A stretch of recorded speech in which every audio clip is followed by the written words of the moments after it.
Start to the sessions or the panels of the day with something very important and relevant today. So it's indeed an honor and privilege to be a part of such an eminent panel, which have representation from practically every sector that you could think of. So we have a representation from the IT sector, we have a representation from the financial services sector, and we have a representation from a manufacturing sector, and also somebody who works very closely with the people of the community. That is, we have a representation from the NGO sector as well, right? So let me begin. Just to start, I'll start with a line. All of us must have heard about the line, Padhega India, Tabhi to Badhega India, which resonates with the spirit of education, the importance of education. Moving forward, it came to Kaushal Bharat, Kushal Bharat, that is a skill India, right? So once move into the other, and ultimately leading to Atmanirbhar Bharat. That's what all of us are striving to achieve, right? So having said that, education and skilling, they are different concepts, yet they are not mutually exclusive. One follows the other. The very strong foundation of education gives you capability, gives you intellect to actually absorb a skill and then become the future entrepreneurs in India that we are looking at. So with the same thought, let me move on to my first panelist. So this question is for Mr. Sudarshan. Mr. Sudarshan has been a pioneer when it comes to working with young minds in the area of education. So, sir, according to you, what is it that is required by the young minds to ignite them to become future entrepreneurs? Hi. Yeah, so I think I won't say I'm an expert more by having intensively engaged bringing up my two children. That's the primary one. And then, yes, otherwise. I think, if I can very honestly and candidly put, what we require as a society is a temperament, a tolerance, and an encouragement for curiosity and discovery. I think technology has its place, material gadgets have their place. I think we're still way off being able to replace teachers. So I would say investing in capability of teachers should be a priority. But investing in seeking education in the sense of igniting curiosity in the young mind is something I would put at top priority. And I can't emphasize enough that while we keep talking about early childhood education or development, I think the least paid and least invested in is there, where the foundational learning happens. So I think by the time kids come to, where you talk about skilling, 16, 18 young adults, it's more like trying to repair or trying to just cope up with what has been handed over. So I think we need to be way more courageous, generous, and I wouldn't use the term costs while designing that. I would look at it like investments. So we just heard the Member of Parliament and the Jagriti Yatra founder talking about Viksit Bharat. And so today's children are going to be in 2047 the active citizens. So for their vikas, without them, this Viksit Bharat is not going to happen. And for them, I think the investment calls for capacities, temperament, and unlocking a general flavor of curiosity, of not putting everything into boxes and either say bacha dala or either say doctor, engineer, nikla or something. I think we need to look at education beyond that. And I'm alarmed that 2 years of COVID didn't wake us up, because I think what we learned was in the lockdown time that the structured education system had not really enabled. Kids had learnt everything, science, maths, arts, they got all the marks. But when the crisis came in terms of taking care of themselves, in terms of, coping with life and context, so I think we should be seriously relooking at all that to enable. Sorry, a very long and roundabout answer, but I deeply believe. So that's my answer. No, true. I completely agree. One should fuel the curiosity to actually make them think beyond the classrooms, beyond their current curriculum, I would say, if we want to see future entrepreneurs here. That brings me to my second question to Mr. Partho. So Partho, what do you think? Now we know, okay, the education is important. It's the basic foundation. We have also heard that with the right education, with the right skilling, only we'll be able to create right entrepreneurs, right? So Partho, we know the importance of education. Now, what about the resources to make it happen? What do you think how corporates can play a proactive role in terms of supporting to create future set of entrepreneurs? Good morning, everyone. And first of all, thanks to CSR Box for inviting me. As always, it's been a pleasure to be present. Now, Mansi, as you asked me, I think, corporate or private sector has a major role to play to produce a new age entrepreneurs. And when I say that, I don't mean only CSR, but then, corporate sector as a whole. So there are various roles, that can be played. So first thing that comes to my mind is that, corporate sector has their own unique set of expertise. And that is where, they need to groom the youngsters. So I think, mentorship is the most important part. And when I say mentorship, it can be mentorship from the various leaders of the various corporates that have. So it can be individual mentorship, as well as into a structured program where employees, as per the expertise, mentor the young entrepreneurs for different areas, right? Then you talk about, we talk about a lot about startups, and we have seen in the last 5-7 years, how startup culture, has helped the young minds to come up with bright ideas, and every corporate has their own area of expertise, so that it helps the entrepreneurs or the startups to develop expertise in this particular field. So I'll just talk about one program because one of the initiatives have been done by our company called Paint the Future. So basically, in this initiative, startups have been invited where they can, give their ideas about new, innovation solutions in paint industry. And there, it's not only about investing money, but then we had given them the opportunity to work with our leaders, to work with the experts, and come up with solutions. And that is where I think the key focus lies.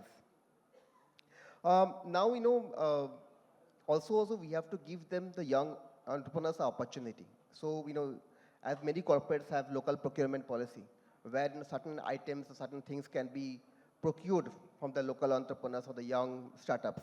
So that is where also opportunity, because ultimately there has to be a market for whatever products they take up, right? So that can be a good area. Then R&D, because I think one of the biggest crunches the startup faces is that lack of access of R&D, and because all the corporates have their own, invest heavily in R&D. So if they provide that opportunity to the entrepreneurs, then much earlier they can come to the market with a much more effective solutions. And finally, I'll talk about diversity, because as the honorable parliament has said, startups is not only limited to the urban India, it has to be throughout India. So that is, we need to be taken care of, that we need to ensure that when we invest in entrepreneurship, also the CSR function, it shouldn't be limited to a few groups. It should be much more diversified, including geographically, ethically, socially. Yeah, that's what. Thank you for that. So fuel curiosity, be a mentor, get onto the right path. And again, taking it from here, the inclusion and diversity agenda. So Anurag sir, up to you. So when we talk about Viksit Bharat, we have been hearing about it since morning. India wants to become a Viksit Bharat by 2047, right? How do you see women being an important part of this journey? What it is that we need to do now to create future women entrepreneurs? No, the point is, you will never become Viksit Bharat if we do not bring in women in that particular space there. That's a given there. उसको मान के चलने का है. And दूसरी बात क्या है कि if you look into your list of women leaders there in this particular space, you will have pioneering name there, and they are doing huge amount of work there. So मैं कभी-कभी बोलता हूँ कि उनको don't treat them as a woman there, treat them as who they are. Because कभी-कभी होता है ना कि you take some of the credit out by saying कि अरे woman leader है इस कारण से. मुझे कहाँ कोई बोलता है कि man leader हूँ मैं. They only bring me as कि एक So somewhere we'll have to make sure that our approaches are inclusive there. Somewhere we need to ensure that what we do allows everyone to become part of that particular thing. We need to somewhere democratize the whole process of supporting these people. And I'll give you one or two examples only, and I know the clock is ticking. What we did was we realized that somewhere the whole incubation agenda or the entrepreneurship agenda is limited to tier 1, tier 2 cities there. That's one. Second is it's limited to English speaking audience के अंदर में. India में 87% लोग अंग्रेजी नहीं जानते. Only 13% people speak English. These 13% people are the one who are sitting here or here, or they are part of the venture fund, or they are part of the PE, they are part of the incubators there, they are part of the people who decide कि किसको क्या मिलेगा. And that's where we did one particular process with Niti Aayog there, where we said that can we democratize the whole process, translate the whole incubation manual into 23 different languages there, so that it's not gets enslaved to one particular language only. क्योंकि कई बार ऐसा भी होता है ना कि we support only those people जो हमारे जैसा दिखता है, हमारे जैसा बोलता है, हमारे जैसा smell करता है, हमारे जैसा खाता है.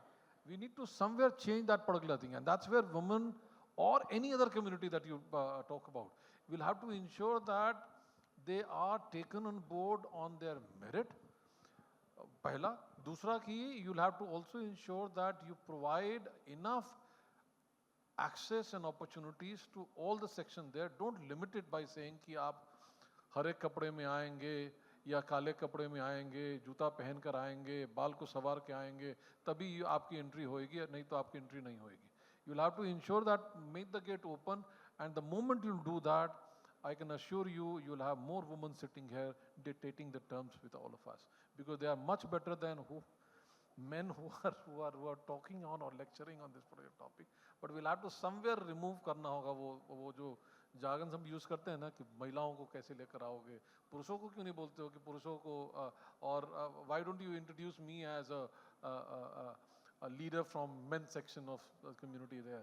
The moment we start doing that, then I'll agree to other domain and other issues there. Thank you, Chief. No, thank you so much. That's a very, I would say, innovative perspective that we have put forward.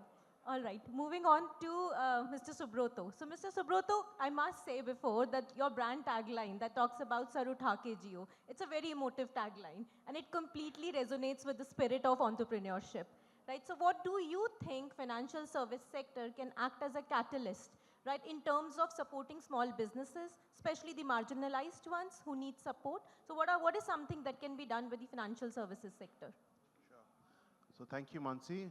Thank you for calling out the ethos on which we work.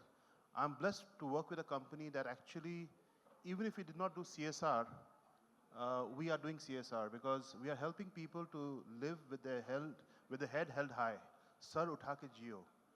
And whenever I look at that tagline, it reminds me of self-reliance, on resilience, on empowerment, on dignity.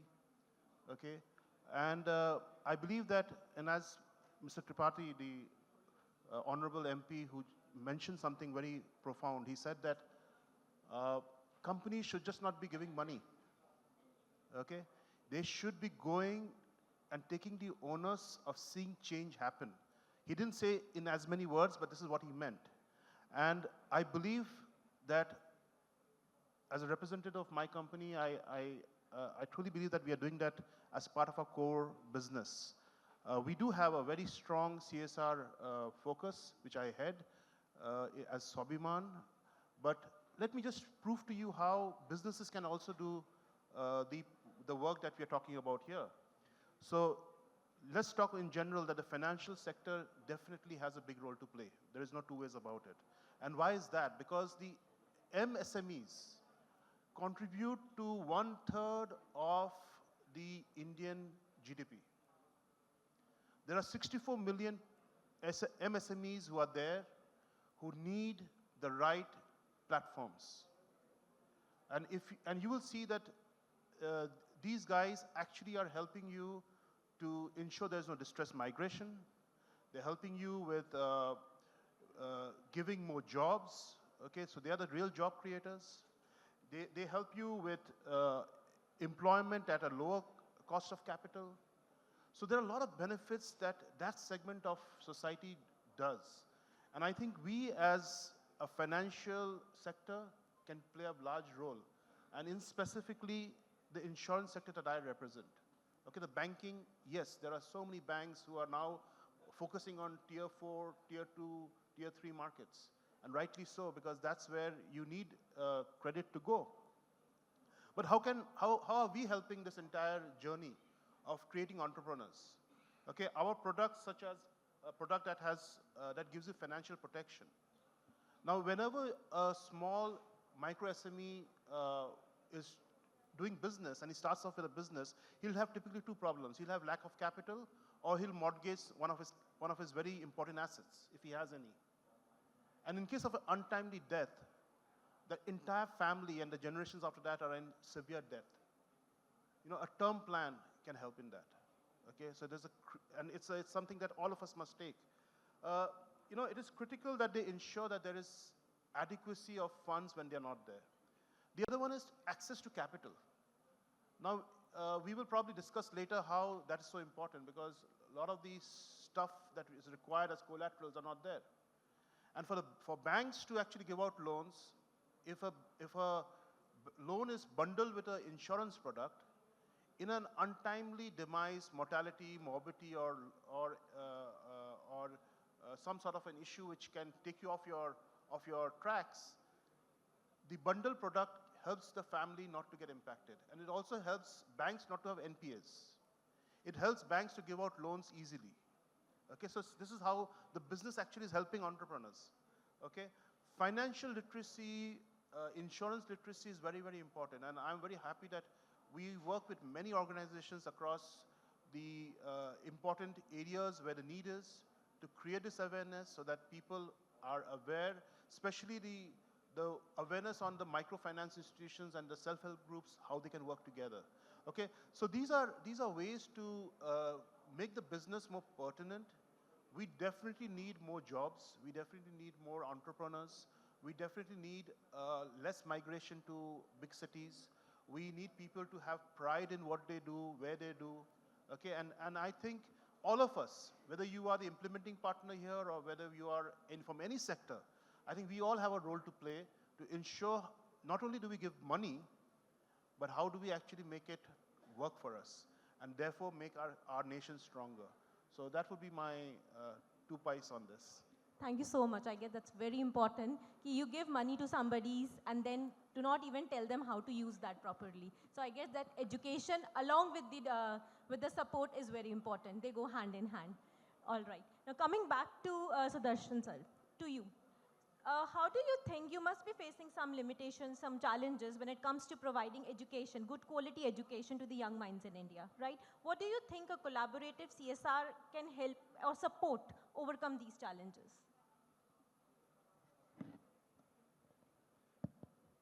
So I will expand the response to मतलब खाली जिस संस्था को मैं represent कर रहा हूँ उसके नज़रिए से नहीं, but as a larger context.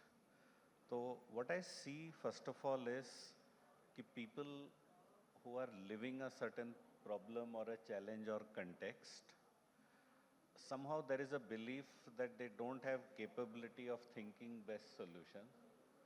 So either NGOs take the solution on themselves, or the government, or now the latest is the donors. So these are actually ways of very immodest ways in trying to say कि सब कुछ एक जैसा लगेगा और सबको एक solution बना के Excel sheet type fit कर देंगे, सब जगह fit हो जाएगा. I think what we really need to do, how corporates, government and NGOs can collaborate, is that even when you want to achieve big targets, you can do through many small initiatives, very localized small things, and let there be plurality. मतलब तरह तरह की चीज़ें होना चाहिए. मतलब जरूरी नहीं है कि सब एक जैसे लगें. Ironically, the language we use is एक तरफ सब एक जैसा लगना चाहिए and दूसरा सबको बताना है कि कैसे innovative हो आप, कैसे unique हो. तो ये दोनों चीज़ें नहीं चलता है. You know, it can't be. Everybody is unique, everybody is. So I think we should celebrate all this. I would underline that having capability to fund does not give a right to override all expectations of those who are living a particular reality. You can't थोपो उनके ऊपर कि जो मैं बोलूँगा वही होगा या जैसे बोलेंगे वैसे ही होगा. So over a period, I'm very concerned now. I think there is much heavier investments in material, in infrastructure, and not on people, not on capabilities, and worst of all, not on celebrating things not working, making a mistake, failing or something. So there are no failures. I would look forward to CSR box अगले साल एक दिन dedicated only for volunteering people to come and share क्या काम नहीं हुआ, क्यों fail हो गया, क्या हो गया, क्या कैसे हो गया. It would be great to celebrate that so that we learn from that. Biggest changes have happened in the world from failures and not from writing only success. So I think our collaboration should happen on all these three fronts. And what would require for this collaboration? One is a respect for the set of people for whom we are claiming we work. So उनसे पूछ के उनके इच्छा अनुसार. Second, we don't let the sense of our power of money or power by donor, power of authority by government, or power of a communication by the NGO to dominate the process. तीनों powers को subdue रख के actually जो time लगता है. So, you know, if I had to give an illustration, I would say putting, you know, there's a lot of STEM education posters out there and smart classrooms, and no offense meant, but what I'm saying is to establish that may require 3 months, but to get people to be engaged fully in it may take 2 years. And it's possible that 3 months may take 70%, 80% of budget, and 2 years may take only 20%. But quite often, we don't want to invest those 2 years and we don't want to invest that 20%. So the rest of it becomes a cost, not an investment. मेरे ख्याल से ये हम लोगों को mindset change करने की ज़रूरत है सभी को इकट्ठा होके और थोड़ा generous होने को कि कोई बात नहीं मतलब let there be plurality. So I think that's what I would recommend. No, thank you so much. That somehow reminds me of my own organization's philosophy: experiment, fail fast, learn from the failure, and move on. I guess that's something that one should take back from this. Right? Having said that, I guess all of us have shared our perspective on how education and skilling is important to become a successful entrepreneur. I guess let's make this session more interactive, and let's open the floor for all of you to ask questions, to know more about any challenges, any questions that you have in your mind, and you want to put it on the panel. So yeah, I guess that's important. So maybe that lady, can we have the mic?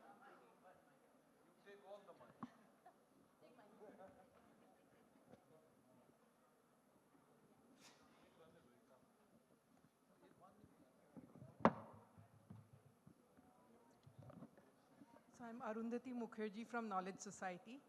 Knowledge Society is my not-for-profit initiative to give back. I am actually from the corporate sector, having worked in Accenture, CK Birla, and TCS in the last 30 years. We work in small towns to offer English education, the CBSE type of education in small towns of India where there are no DPSs and amities. My question to you is, Anuragji, that if English is the medium of tomorrow, let's focus on that.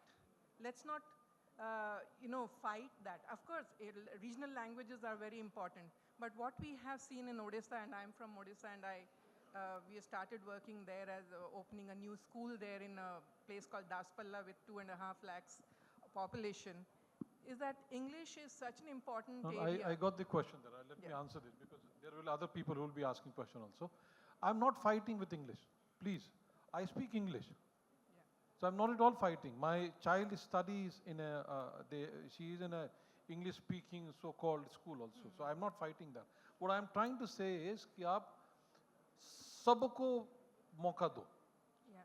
If someone speak Odia, if someone speak Kannada, someone speak Marathi, they should also have equal space, access to the table that a English speaking is getting that. That's the only thing that I'm saying. Yeah, That's absolutely. the limited point that I'm making. I'm not at all saying. If I came across as someone who is saying that Angreji mat sikhao, I'm sorry. I never meant that Okay, no, particular thing. that's not I it. never meant But, that. you But know, I have always said in every forum I say this, that अगर entrepreneurship करना है, अगर innovation करना है, you'll have to go down in the remote areas also, because वहाँ पर बहुत काम हो रहा है. We are just listening to 5 people, 8 people who are talking in their own language there, and we feel कि अरे यही तो है. But जो अगर मंथन करना है ना, थोड़ा विष पीना पड़ेगा, तभी वहाँ पर कुछ काम होएगा.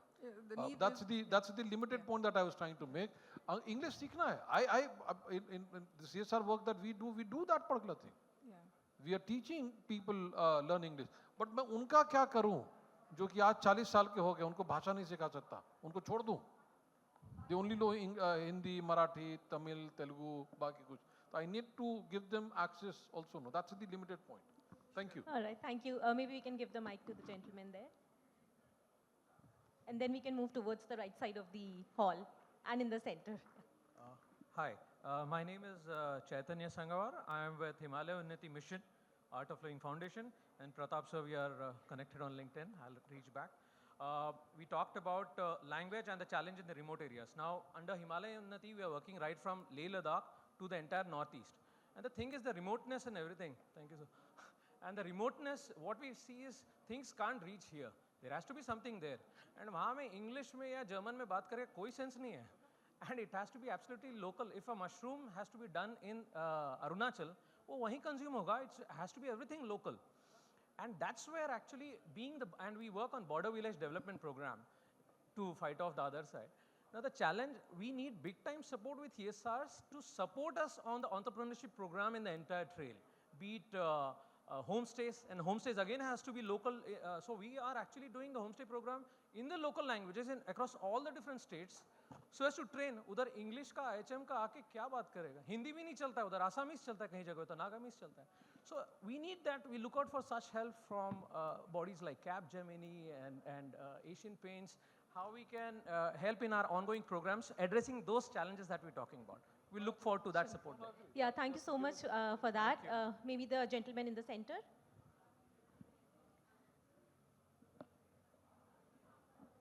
Hi, I'm Atul Bhatnagar from the Pan IIT Alumni Foundation.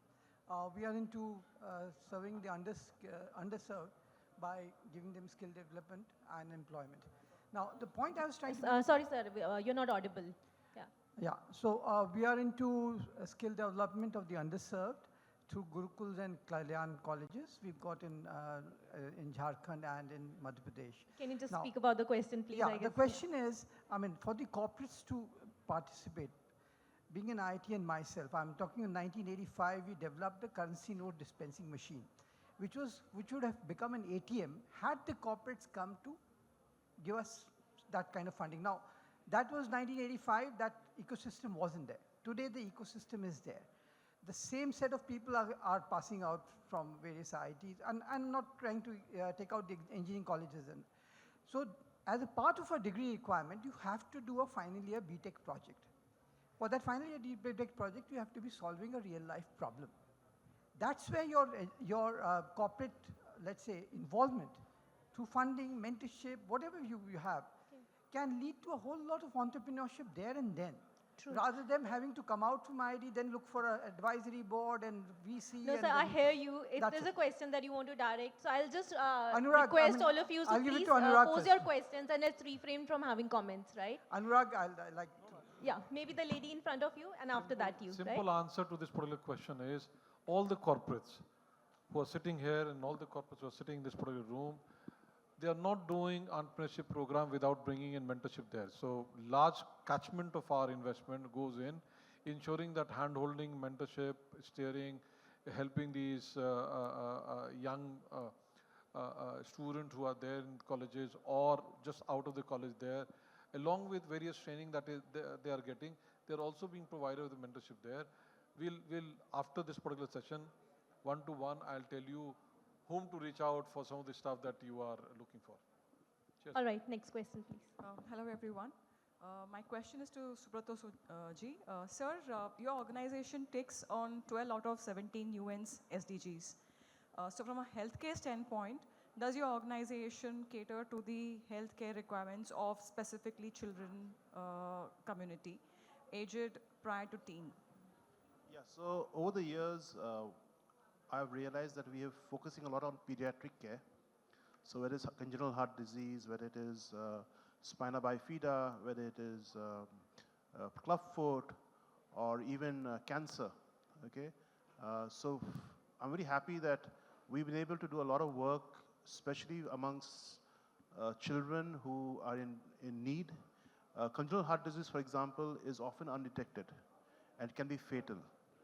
A normal cough can actually be leading to a core issue in the heart. Okay, so a lot of health camps are done.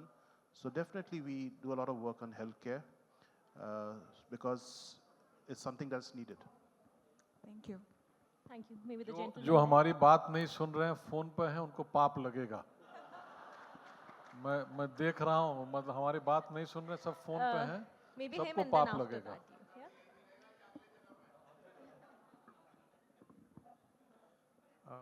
Good morning.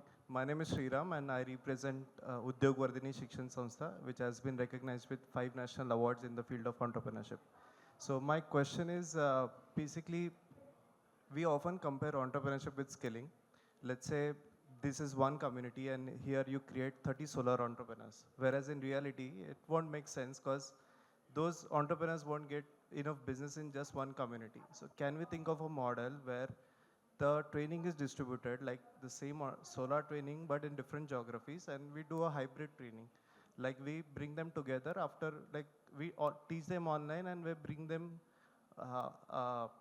for a hands-on experience. Second is oftentimes the expectations of outcomes are within 2-3 months of the end of the program, whereas in entrepreneurship it takes time, like it takes 2 to 3 years to really establish the business. So can we think of extended timelines for the outcome? Okay, let me take that question. So when you talk about decentralized training programs, right? So I guess there's a big challenge that people face. When it comes to onboard people for skilling or for training, they usually want to remain in their local area. People themselves are not really enthused to actually leave their space and move to another geography to get the training, right? To some extent, they're also interested in getting an employment within the same field. That has been my experience with my projects that we have seen, right? So I guess best is obviously to teach them in their local area, give them an employment there. That way you're creating a sustainable program for future. But there would be, I would say, 0.1 or 0.2% of the people who would be ready to move around, the strata that we are talking about. I hope I have been able to answer. We take last 2 questions because that's the time that we have. Maybe, okay. So, okay, we have got the leeway. We can take last 4 questions. So maybe one from here, one from this lady, second question, yeah? And the third from the gentleman there.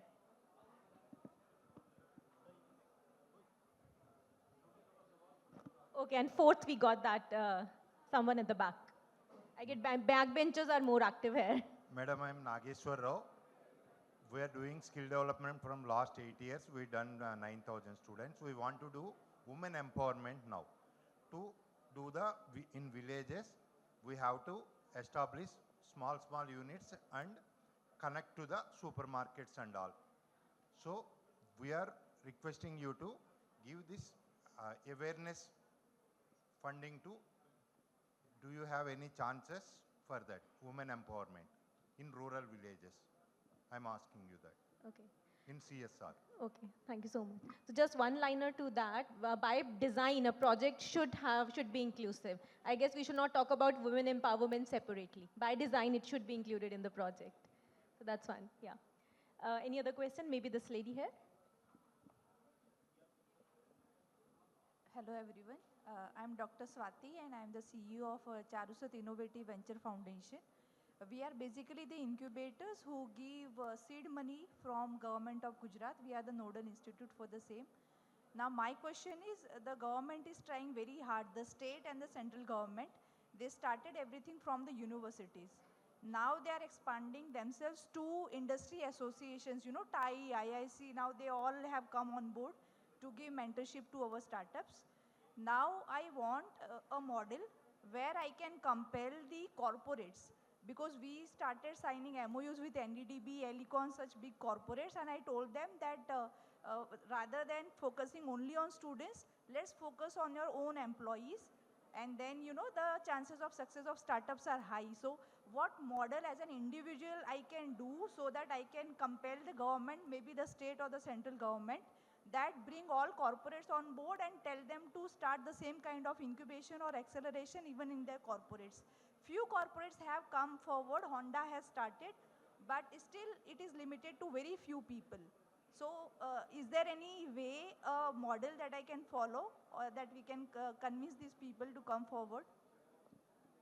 I think keep it simple. Create more awareness of what you're doing, and you'll get support. But the reach will be limited. We have tried, but it is only limited to our Gujarat region. Don't compel the corporate. Facilitate the corporate. That's the one word that I'll tell you this. Second is that reach out to them, share it to them, and they'll certainly communicate it, because what they also want to do is there will always be employees who are looking for something to do it on their own. If there are some direction there, they'll certainly pick it up. What he said is completely true. Okay. Do that. The route is a bit lamba, Yeah, but that is what. इसमें return ज़्यादा है. Yes, ठीक है? exactly. Thank you. Thank Time you. is up now. All right, I get our times is up and we are getting glaring eyes from the right of the stage. So thank you so much. I hope this has been insightful for all of you and hope to see you soon. Thank you. Thank you.